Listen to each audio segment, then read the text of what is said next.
Good morning, everyone. Coming to you from beautiful downtown Binghamton, where, strangely enough, the sun is out and it's already 55 degrees. So yes, Yvonne will get out with the dog today.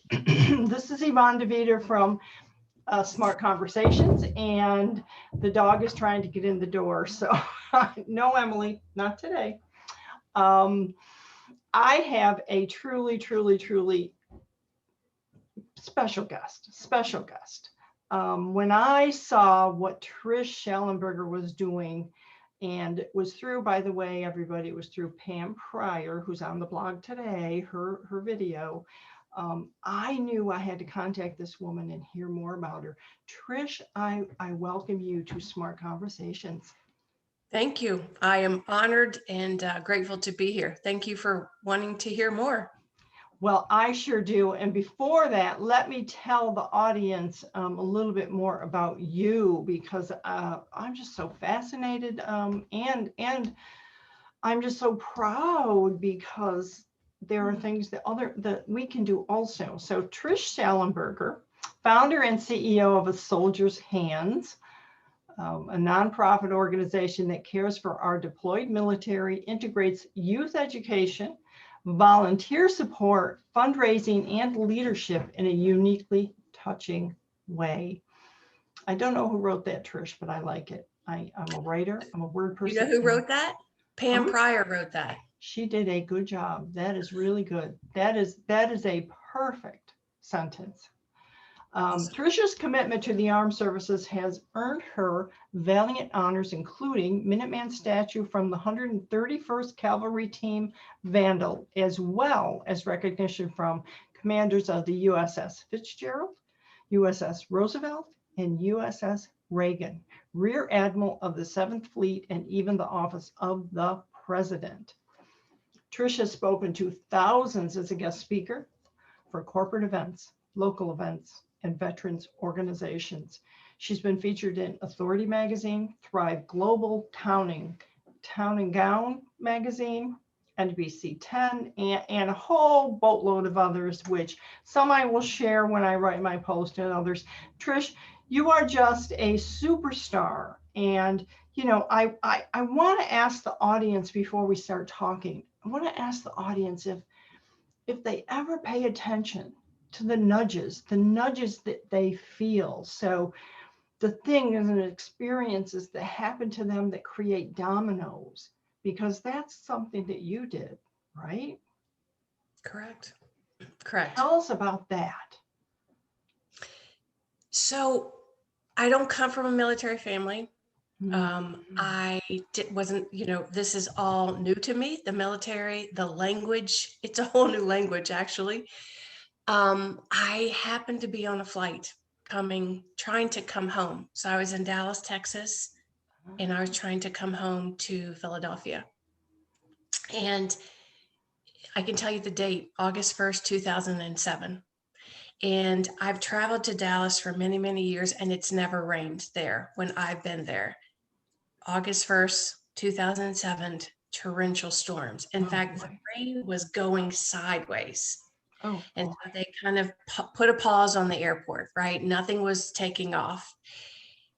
And as a result of that, all these people were trying to go standby on whenever the next flight was going to be. Then that would get canceled. Then those lines would increase, right, to go to the next, right?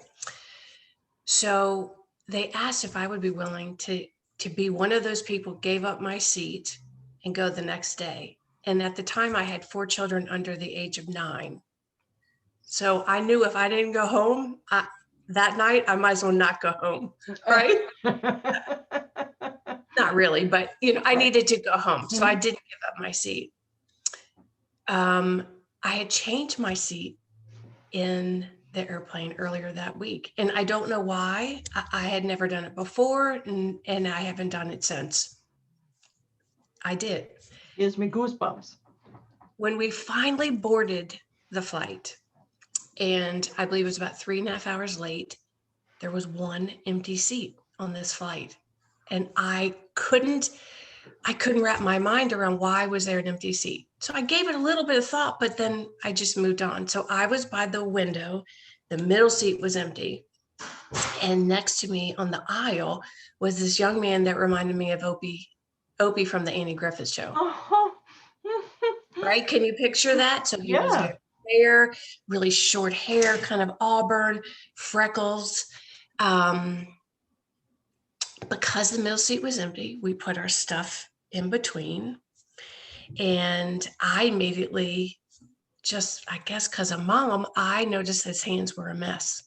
Oh. So I noticed that the tops of his hands were really sunburned because he was very fair young man. So the tops were sunburned. The palms of his hands had these quarter-size whelps on them, and it looked incredibly painful.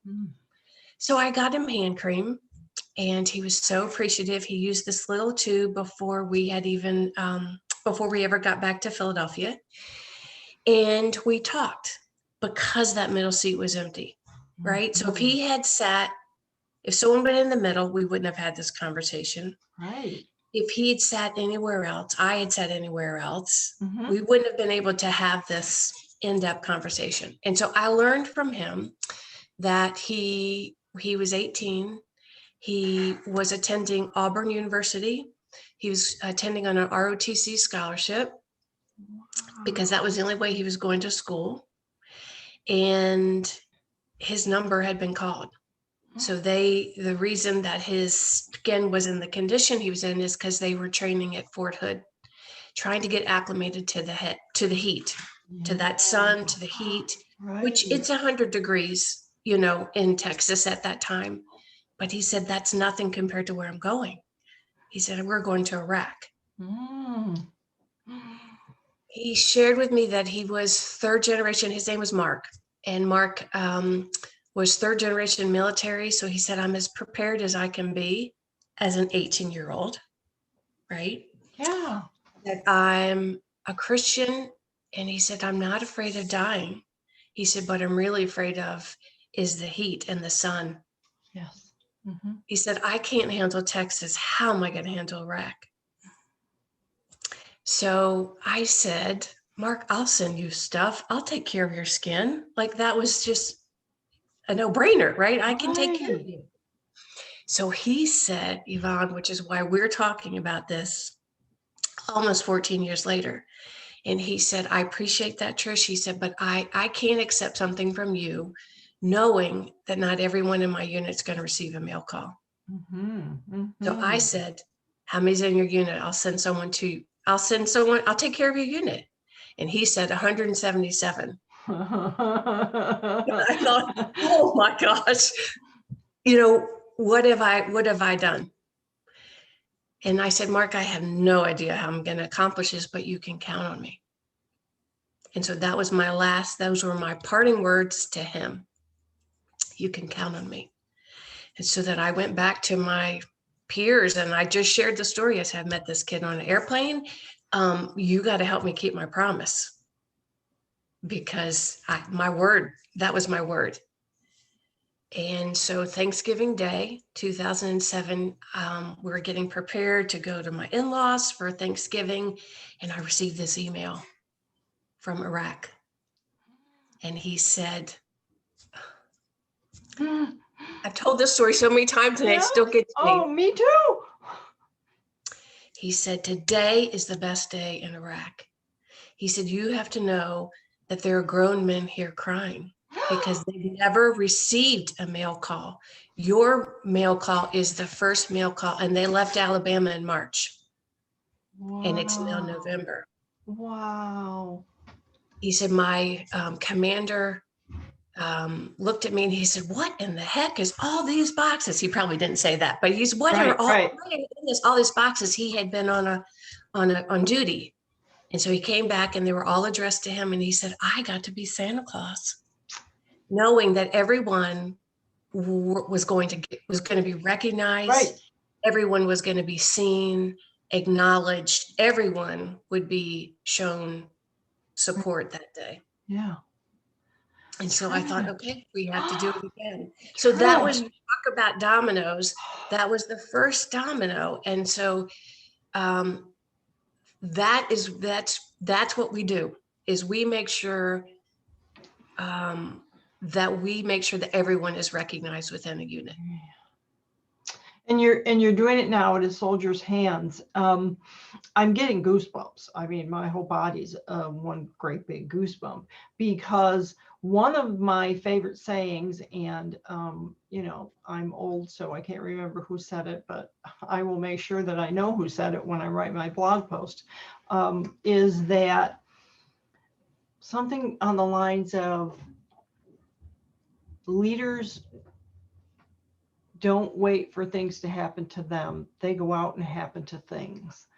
And you happen to things. I mean, you felt the nudges around you, something. Yes, that whole plane trip story really got me, like, holy cow. And I've experienced being in a similar situation where this would not have happened. I would not have this great fortune if XYZ didn't happen and all these dominoes didn't fall. But once you did this, once you said, I promise, gave the soldier your promise, I mean, not only did you then, as a leader and as a mom, as someone who respects what our military is doing and whatnot, not only did you feel like the promise was yours to keep there, I think you felt like, this is somehow I can do something. So many of us feel like we can't do anything, and you're doing something. Well, Yvonne, so I keep in contact with Mark still to this day. He lives in Oregon, and he shared with me later, and it was several years later, that he shared with the guys when they got off the airplane. So I went one way, he went the other. Sure.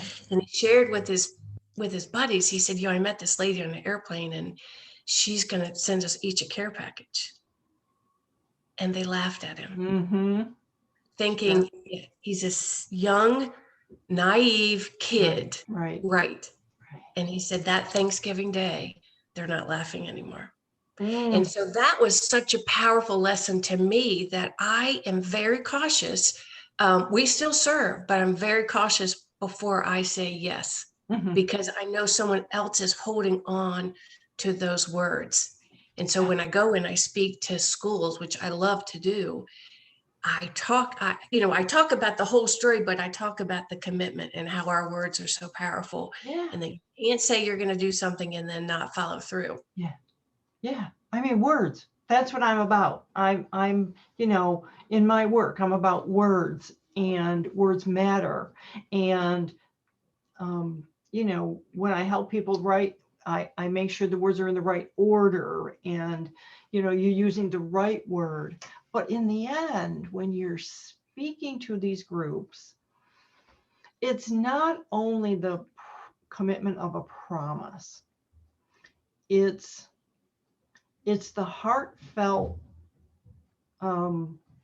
desire of a human being to help another human being. And wow, being able to help more than one, because that's what we're here to do. Correct. And, he was 18, but he was right. And he knew what he was talking about. Yeah. Yeah. That not everyone has someone at home that's in their back corner. And that's going to recognize them. And that's the theme that keeps coming up. So that original unit was the 131st, and another gentleman in that unit, his name is Todd Till. He, I actually was invited to go to Alabama, and I stayed in their home and went to like an old Southern barbecue and even tried moonshine. I don't recommend it, but I tried it because good for you. Yes. Good for you. As my dad would say, put hair on your chest. But Todd he's deployed again. Wow. So he is now currently in northern Iraq on the border of Syria. And so that's a unit that we are working on currently today. And so that's so close to home. That hits just as close to home as Mark's unit, to have I'm so appreciative that we can do that. Well, I think, tell us more about that. Tell us now so there's the story, and you made the promise, and you went out and talked to people, and this is what happened. But to keep that going and turn it into a nonprofit, that's a big job. So you had Pam Prior in your corner. I do, and everyone needs Pam Prior in their corner. Yes. That was not the goal. I didn't. It just basically things kept falling into our lap. They would find us, and we were obedient and followed the leads. So someone would call and say, I don't know how I got your name, but I hear you send care packages to the troops. Can you help, this kid in our town? Mm-hmm. Or one day I remember shopping and I was going against the natural flow of the store because I forgot something. So I was backtracking, and I literally ran into a woman in her cart. And she said, I've been meaning to call you. My future son-in-law is deploying. Would you take care of their unit? And so that just kept coming. So then in 2013, it's a long story how this person found us, but it's a bunch of coincidences, but it's not a coincidence. It was divine. It was supposed to happen. Yep. And I asked this gentleman, I said, I have to ask how many's in your unit, because I learned, right? We have to know what we're saying yes to. Yeah. And he said in this real Southern accent, he said, oh, honey, you better sit down. And I'm like, oh my goodness, if he says it's a big one, it's a big one. He said it was a battalion of 800. No. So to go from 177 to 800 was a huge leap, right? So I went back to the people that had supported this last unit. In fact, I typically blind copy everybody. So just to give them privacy. Yep. But this particular thank you note, I did not, because I wanted them to see that it doesn't take that many people to make a huge difference. Wow, that's pretty profound right there. So I sent this email out. I thanked them for their support in the last unit, and I presented them with this battalion. What do you think? And the emails they just flew back, and they said, with God, all things are possible. Don't worry how we're going to do it. Just get started. We've got your back. And there was an accountant on this, not Pam, but there was an accountant on this email thread. And she counted the number of people that received it. And she said, instead of focusing on 800, there's 69 people on this email thread. If everyone sells 13 care packages, we're up to our 800. So let's focus on the number 69. Yeah. It's a mental thing, right? So you chunk it down. That seemed easier. Exactly. How many do we need to make this happen, and who needs to do what? And I'm just both fascinated and thrilled, and you keep giving me goosebumps. And yes, there clearly was some kind of divine intervention there of some sort, whatever divine means to anybody, anywhere. But things do happen for a reason, and I often don't like that phrase because when bad things happen, what is the reason? Well, we can all go there and talk about that too. But generally, I believe, as you do, that there is kind of a divine intervention looking at each of us to say, what are you able to do? What are you supposed to do? What should you be doing? And so here are the nudges, as we said earlier. Here are the nudges to get you to that place. And not everybody listens. I mean, you could have walked away. You could have sent him one and said, I'm sorry, I couldn't take care of the whole troop, but here's yours. But I promised, so I couldn't do that. Yeah, but you made a promise, you made a commitment, and it was meant to be. There was a need for it, and somebody somewhere said, oh, Trish is going to do this. And they said it because they knew you would, because you made a promise. But then all the volunteers. So that's has been a beautiful part. And I think, during this pandemic, when we cannot get together, I value them even more. Okay. Because it's a lot to do single-handedly. And not that just like the physical pieces of it, Yes. like putting it together. Yeah. I have a great board and I'm supported by them. Uh-huh. But the volunteers, and they miss it too.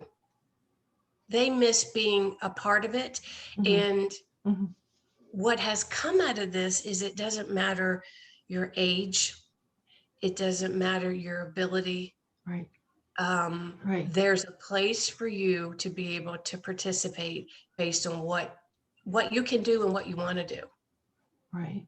And well, and so I'm very much interested in the whole volunteer, how the volunteers work, and we probably don't have time to get into that in any great detail.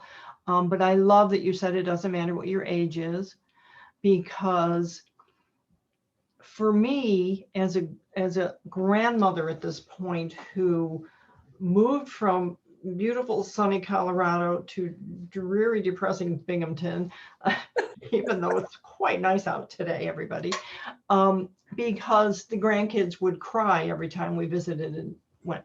And then the last time it happened, my little grandson was 3 and he's like, "Grandma, where are you going? You live here now. You have to stay with us." And I'm like, uh-oh. And so the point being that the kid, they live next door. They actually moved next door to us recently, and we see them all the time, even though it's COVID, because they lived with us for quite a while, and so we're very close. But what I'm trying to get at is even they, at the ages of 10 and 6, could participate and feel good about being able to do this thing. Well, that's the hope, is that we can plant the seeds, Yeah. share what being a part of something that has nothing to do with you. And it's about service and making an impact on others and the joy that they receive in the process of doing that. So your grandchildren could write notes. So every care package includes a handwritten note from someone. Yeah. So it could be from a 3-year-old, and it's their handprint, to the person that has tremors and their handwriting isn't maybe not as right.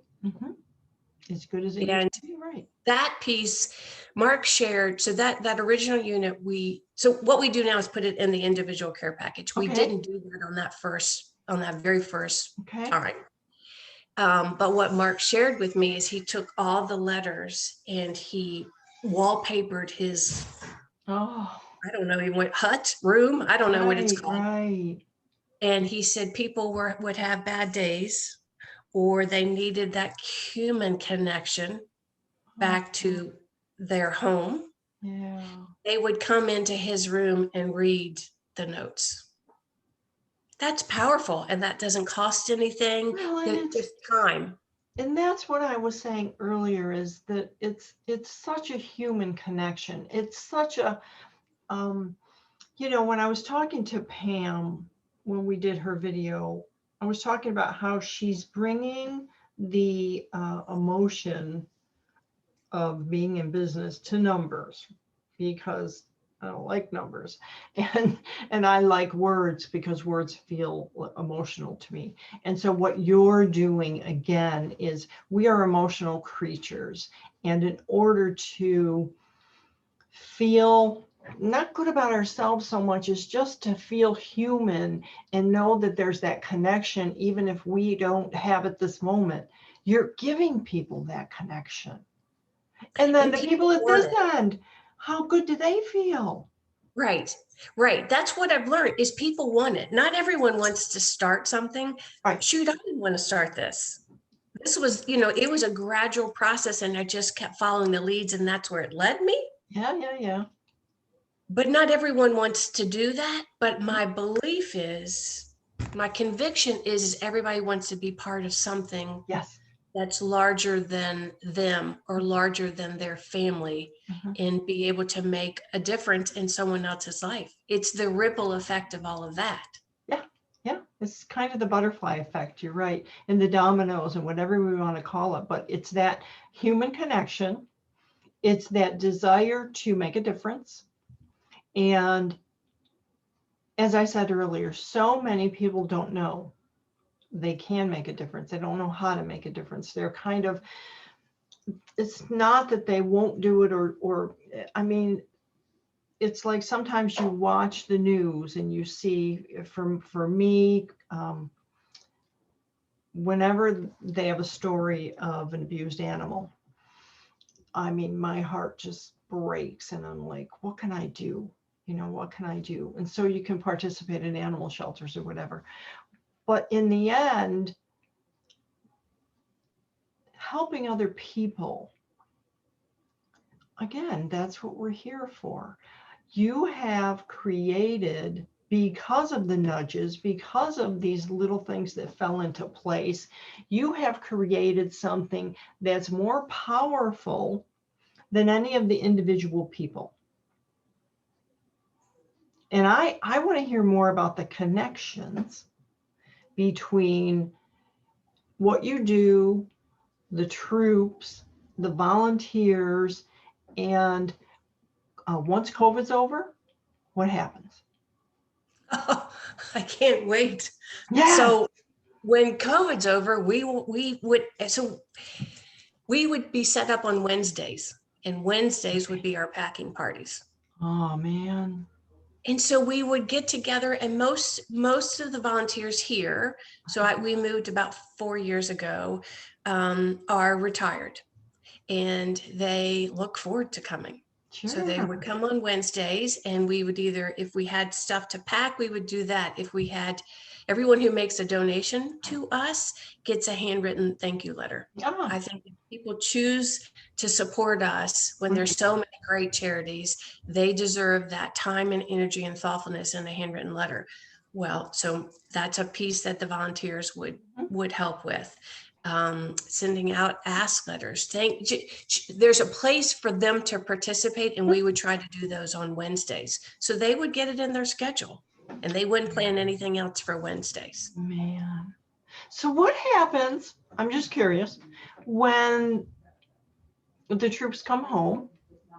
Is there, let's say, if some of them were coming home and they were in Philadelphia, would you all then go to the airport to cheer them on or to meet them? Or is there any possibility of that?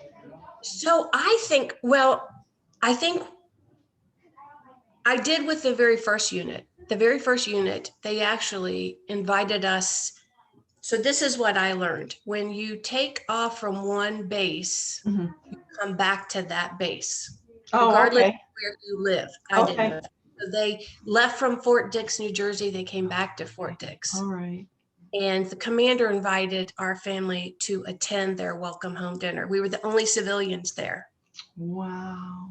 Wow. And you know, I was so appreciative to be included, and they waited in line to thank me and our family for helping them, as opposed to us waiting in line to thank them.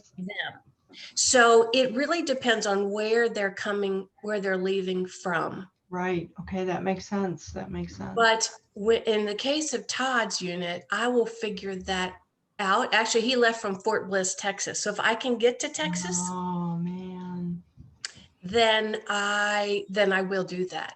I will do that. Well, oh gosh. So what else can people do? People that are watching now, because I know people are going to want to do something. I'm from a family of military, so we have Marines, and we are just so supportive of everything that is military and anything that's going on. It's so important to do more than just, I don't know if it's so important. It's important to people who have family in the military, I think, to do something more substantial. And so when I saw a soldier's hands, I thought, what can I do immediately? What is this? How does this work? And where can I participate? In what parts can I make something happen for? So the biggest thing is, right, is this. So I know that when this story is told, good things happen. Yes. I don't know what that will be, Okay. but I know something great will come as a result of our time together. Oh, wow. So that's one thing. I would ask your audience to just share this story. Yeah. Sharing it and planting the seeds with someone else that, yes, they can make a difference. They could start something on their own. They could support us, and how they could support us would be, sharing the story, sharing our social media sites, making a financial donation, which they can do on our website. Okay. Have their schools Yeah. invest time in this. So we have schools that will adopt a unit, and Oh, that will man. from various standpoints. So they could take it from the whole point of the position of making the financial donation, raising that amount of money. Huh? They can take it from writing the letters that will be included within that unit. Your church, Okay. your family, your individual family, Yeah. have that be we're going to write notes to the troops today. So do you have this information on your website, how we can participate or? I hope so. I certainly hope so. Yes. Yes. The other Okay. thing that I want to share with you, Yvonne, if we have time, is, and I want Okay. to send this to you. Can you see this? Sort of. So it's a star. Yeah. It is a star that has been cut out from an American flag. And and then this written part says, I'm part of our American flag. I've flown over home in the USA, but I can no longer fly. The sun and wind have caused me to become tattered and torn. Please carry this as a reminder that you're not forgotten. So I would like to send these to your family. How many ever is in your family because you have that military connection. This is also something that goes into each care package, and that our volunteers help. So people collect flags for us, ship them to us, then other volunteers cut them up. Wow. But it's a great way to recycle the flag, and it's tactile, so people will put it, I've heard stories that they will put it on the inside of their helmet. They'll put it in their pocket. It's just a little something that says, you know what, someone was thinking about me, and what I'm doing matters, and I'm not alone. So, wow, that is fantastic. I don't even want to stop. I mean, we're kind of at the end of our 30 minutes, but Trish, in the world that's so full of all these things that are happening that cause us anxiety or whatever it is, this whole COVID thing where we're so missing getting together and all that, what I feel when I talk to you and hear the stories is I feel like I'm right there in the room with those volunteers. That's great. I feel like I can do something now, and you're making me cry because it's people, it's human beings. These are our soldiers. This is our country. What you just said with the star and the flag, people need to know these things. I'm going to share this. This is going to go so many places. And I mean, I have a whole boatload of people I'm going to send it to personally to make sure they see it, because I don't trust the internet to send it to them. And anything else that I can do in my capacity as someone who hangs out on the internet and social media or whatever, I want to do. And as I said when we first met, I would love you to write a book, because this is a book that needs to happen and people need to read it. And it could be something that also supports the effort that you're doing. But we can talk about that at any time. Right now, I'm just honored. I am just honored to have had this conversation with you. Thank you. The honor is all mine, and I would just encourage people to just be still and to listen to the nudges and see where it might lead you. Thank you. That's perfect.